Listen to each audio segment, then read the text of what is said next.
Welcome to the next episode of the Leadership Lab.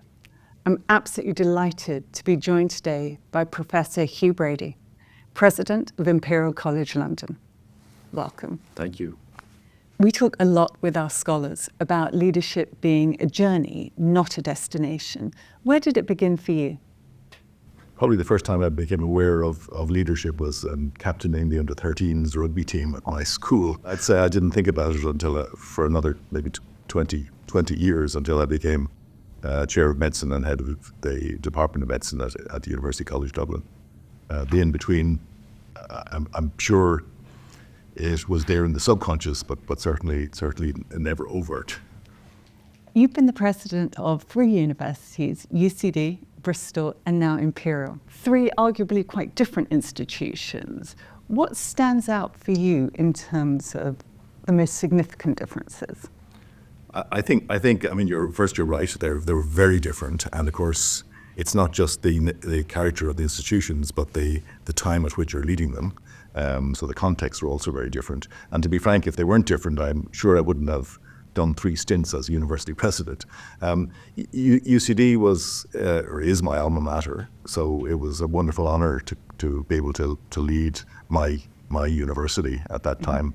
I was very young, very inexperienced, not long back from the US, but it was a different type of challenge. It's the institution that has produced many or more prime ministers, Supreme Court judges, business leaders than any other Irish university. But at that time, against a whole range of metrics, was underperforming. So for me, it was all about pride in my own institution and this really engine of both economic growth and Ireland's kind of political and social structure, a really important national institution.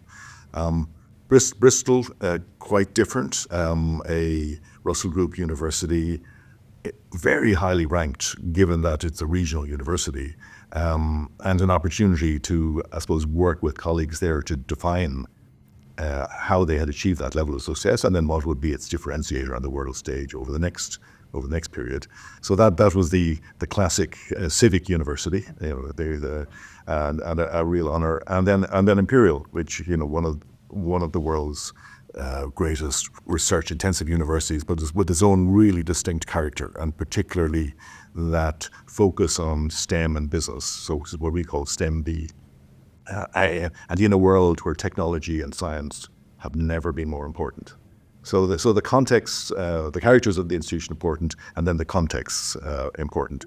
And of course, you never quite know what's going to happen during those periods. During the time at UCD, we had 5 years of plenty, a 10-year term. We had 5 years of plenty, global financial crisis, property and banking crash in Ireland. So, it was a game of 2 halves, proverbially in Bristol. We had COVID right in the middle of the term. And now Imperial, you have this really interesting age at Imperial of AI and, how technology is changing the world for better or for potentially for worse. So, real privilege. You were UCD's youngest ever president, some 20 years younger than the average age for a president. How did it feel coming in knowing you were so much younger? I didn't know any different. So it was quite interesting. I had come back from Harvard, where I spent most of my own academic career, to lead the Department of Medicine at UCD.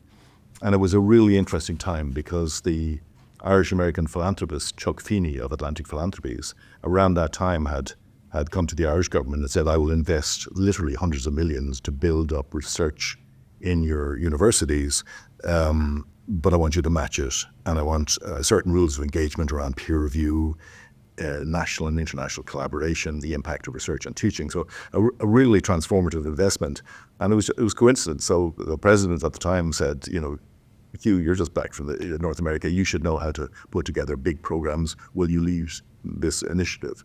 And then that quickly led to his term ending, and I wasn't even aware of that. A friend of mine said, the presidency has now been advertised. You should go for it. You might get it. So I wish it certainly wasn't a grand strategic plan. It was more happenstance. Did you ever feel out of your depth?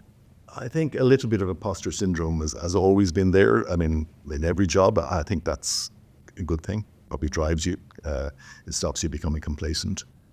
So yes, but I suppose what I learned at a really early stage was surround myself with really smart people.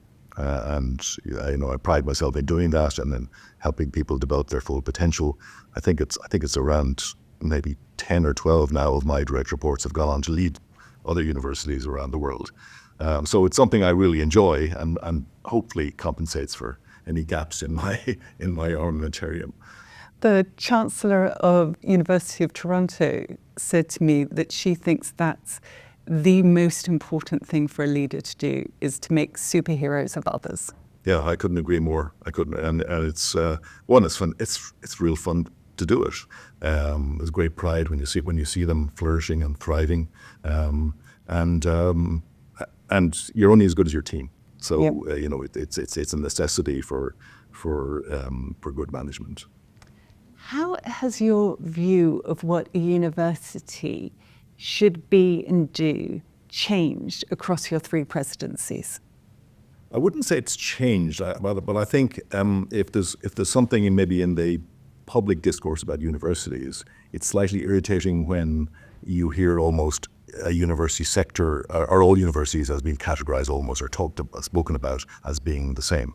I think the fascinating thing about universities, going back to your opening question, is how different they are, and how different types of universities, even in the same city, can play a very, very different role. Yeah. And that's to be treasured, actually, and nurtured.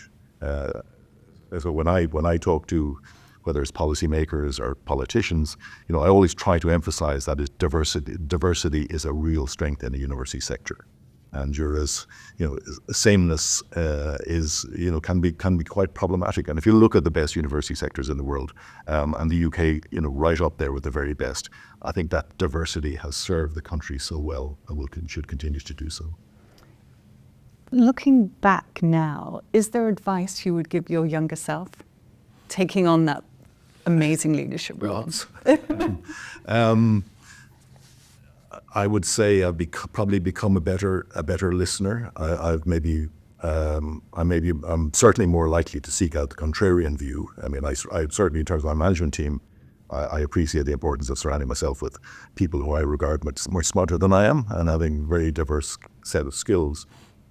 But I think in a university setting particularly, it's really important to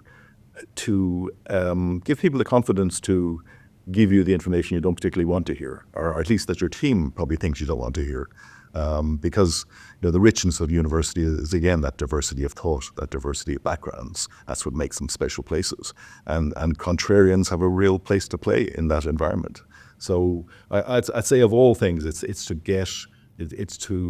try and, through formal and informal channels, and the informal probably really important in universities, to make myself available to hear that diversity of opinion.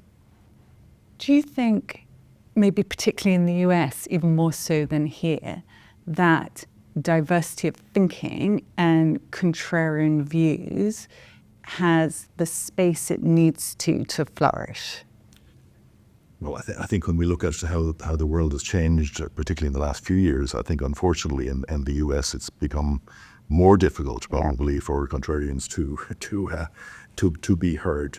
I think the UK is different. And I think if one of the real strengths, I think, of the UK system and of the individual universities that make it up is that it is much easier here to have the conversations across disciplines, to build education and research programs across disciplines, which is becoming increasingly important.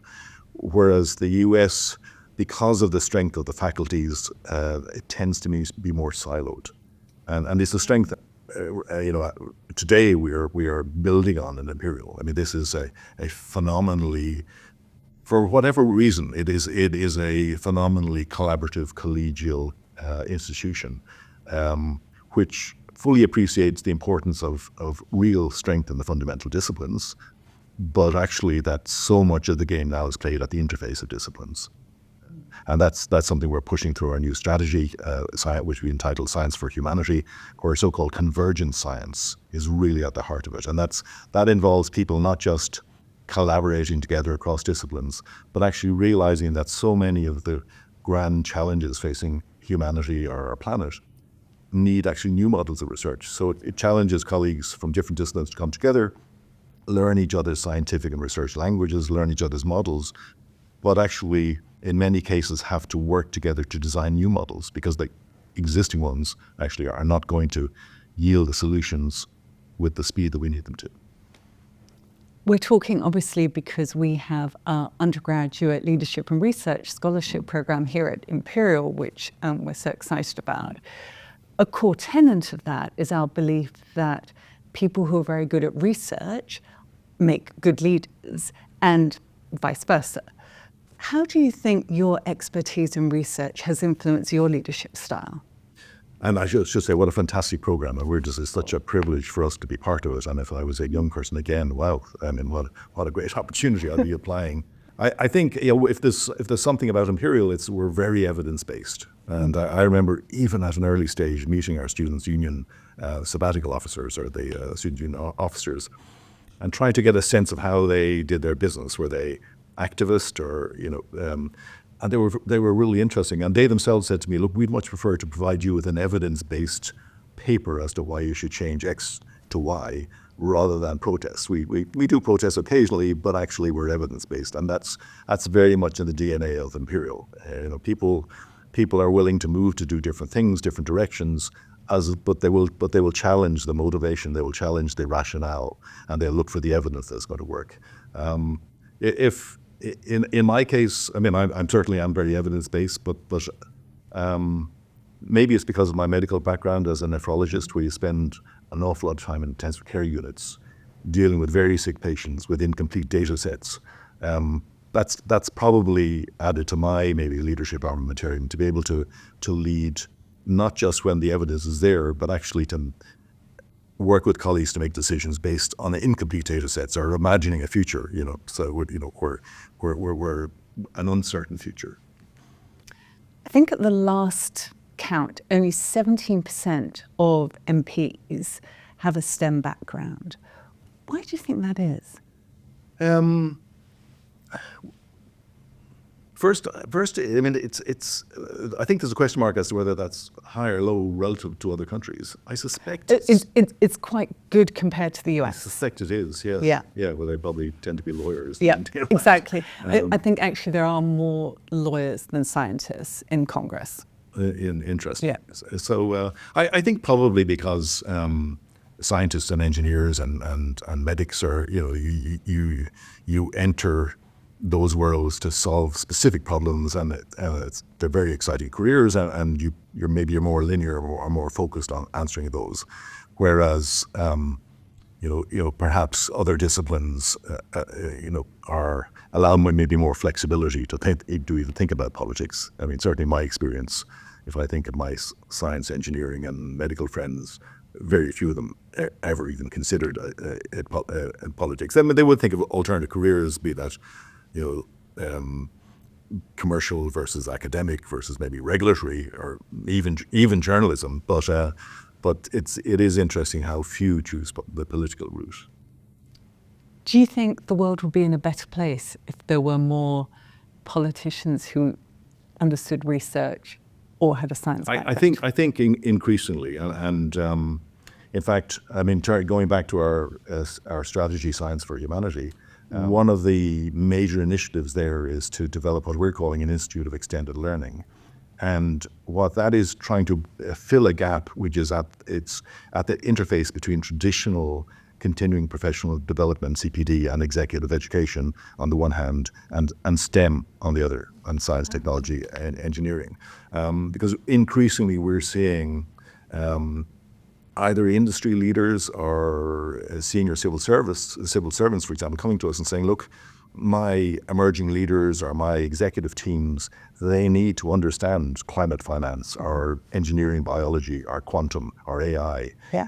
So they need to have some level of scientific literacy in those areas. Can you help us design bespoke short courses that will get them there? So I think it's a gap a really important gap in the market, and gap in many organizations' toolkits that leaders across the board are starting to appreciate. And we feel, well, what better institution to fill that gap than Imperial. So that's a long answer to saying yes, we do need people that are certainly comfortable and knowledgeable in STEM, working in government, working in the civil service, working in industries in general, maybe than ever before. Yeah. When you were at Bristol, part of your strategy was focused around widening access and participation.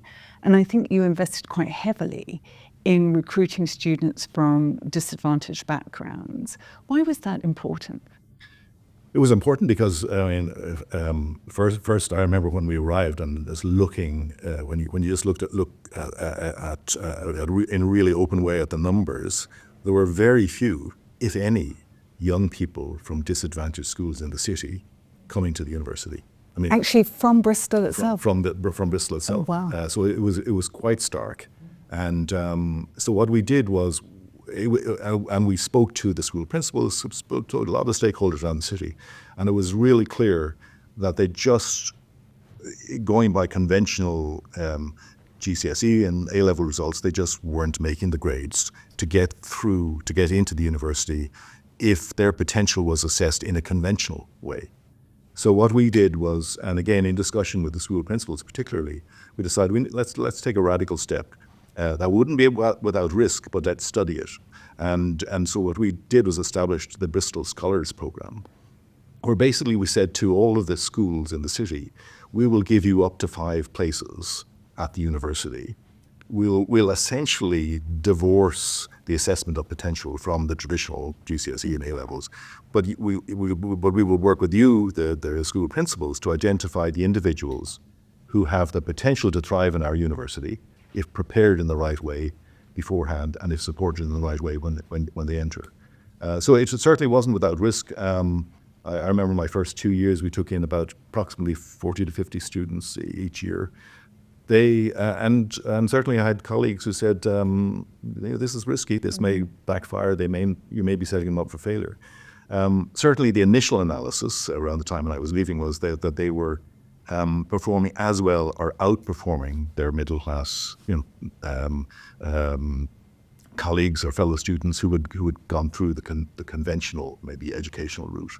So I think the important thing was the key principle was let's look at different ways of evaluating a young person's potential, and then put those supports around them. And I think we have proof of principle that that can really work, and hopefully. That could be adopted more widely, and I think it is. Will you do something similar here? We're approaching things in a quite different way here. So when I arrived, I was really impressed by the outreach programs, particularly focused around White City, which obviously focus on northwest London, and then I was very impressed by the national program. But I think the challenges for a STEM B institution are quite different. So, for example, and it requires a systemic national solution. As you know, about I think it's less than 50% of young girls have access to A-level physics. I mean, that is actually, it's of national concern and actually a disgrace. So there are wider systemic issues that I think are needed to address the STEM pipeline for either young people from disadvantaged backgrounds or just girls more generally. Yeah. But what we are doing, two again, I think quite exciting ventures.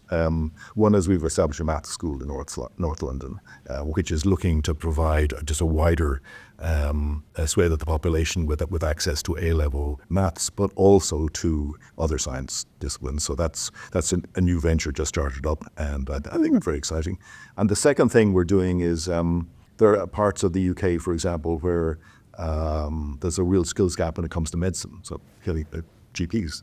Hospital doctors. So what we've done is looked at one of those black spots and established a new medical school in Carlisle in collaboration with the University of Cumbria. Again, so it's the Imperial degree delivered collaboratively with the University of Cumbria, looking for young people who are entering medicine, so because they will stay in that type of a region, that type of community. So we're looking again, so they're different, I suppose they're different questions, but all addressing young people's potential, the talent pipeline, skills gaps, and again, trying to give young people the opportunities to kind of raise all boats. The Guardian, I think in somewhat of a dramatic headline, claimed that UK universities were in irreversible decline, citing the fact that 52 universities had gone down in the league tables, in the global rankings. Of course, Imperial actually went up and is now second and overtaking both Oxford and Cambridge. Do you think that there is a problem with some universities, and how is Imperial bucking the trend if the trend is the wrong direction?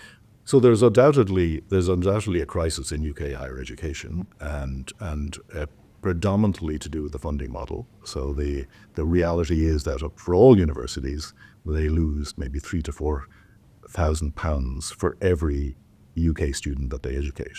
If you move that into this sphere of STEM, which is even more expensive to deliver, we lose maybe between £5,000 and £7,000 per student we educate. So you're reliant then on the surpluses generated from international student fees to cross-subsidize the experience of the UK students.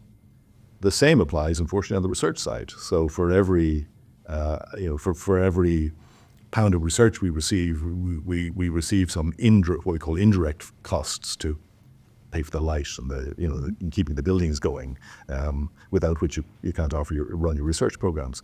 Again, we need to cross-subsidize that by about 20% from the same source of international student fee income, and because of various policy changes and maybe over the past few years a language that wasn't very welcoming, international students are now kind of looking at the UK and saying, is that really the place for me? So there's undoubtedly a crisis, and you see it, the newspaper headlines, the number of universities that are in deficit is alarming, the number that are voluntary redundancy programs is alarming, and it really can't continue. It's this phenomenal UK success story is very, very stressed. Our finances we're healthy but not wealthy, is what we say. But again, we can't be complacent. I mean, we're playing the game we're playing is trying to compete with the top 10 of the world. Yep. And all of them have much deeper pockets than we do, and particularly the US universities with their very large endowments, and increasingly then the Asian powerhouses, for example in China with huge government funding, are really soaring up the rankings. So it is a time of concern. It's reassuring that this new government has, one of the first decisions they said is we need to look at the UK undergraduate funding model, and that's happened, and we hope that that's the start of a conversation towards developing a sustainable funding model. Because it's not sufficient. No.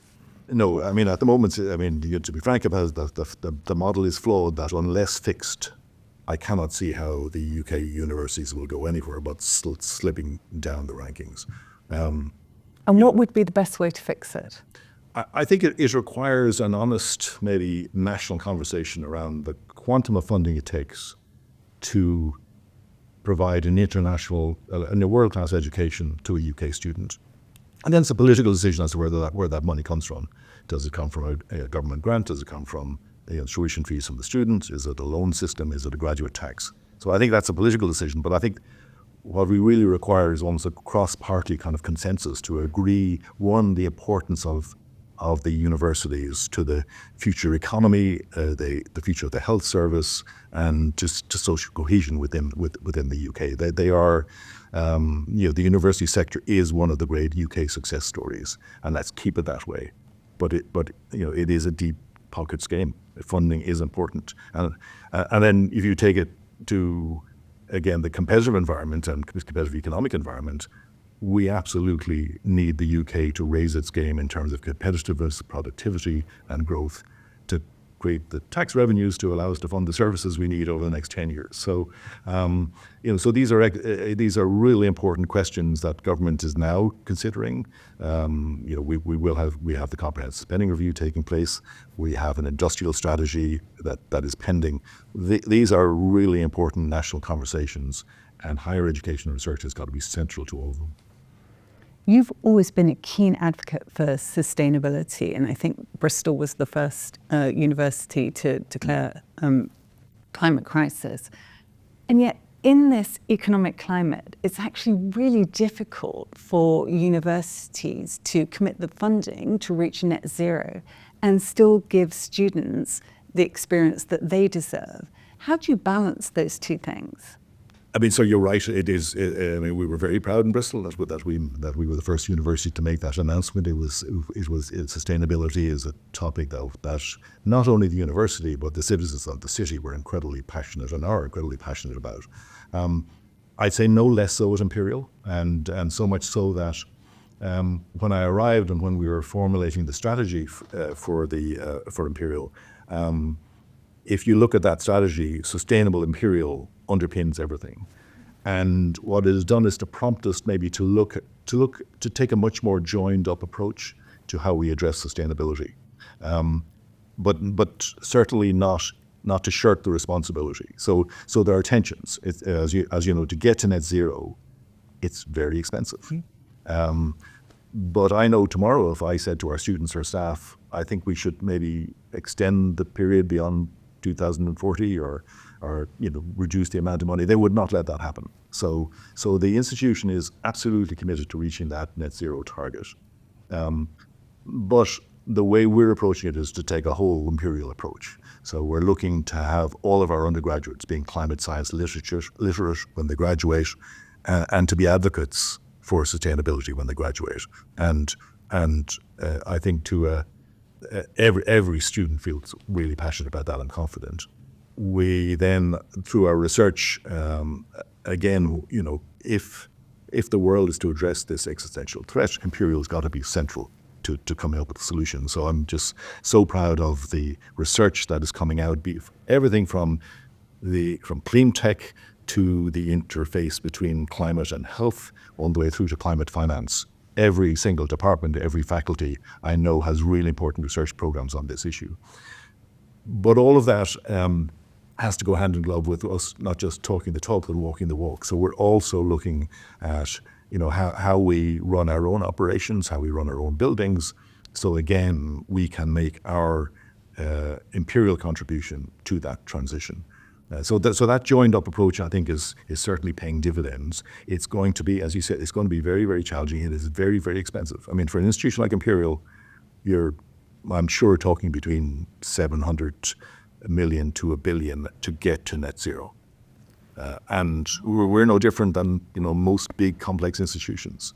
So if anything, society may have underestimated the cost, but that should prompt maybe a more determined conversation rather than scare us off. When we work with all of our partner universities, we're very conscious that each university has things that they passionately believe in, that they're expert in. And so each scholarship program runs slightly differently at each university. The way Imperial does its research projects, the scholars have to link it to a UN SDG. Why was that important to make that link? I think it almost gives you a North Star, and so it gives you a kind of a thematic approach to the program and a coherence to the program.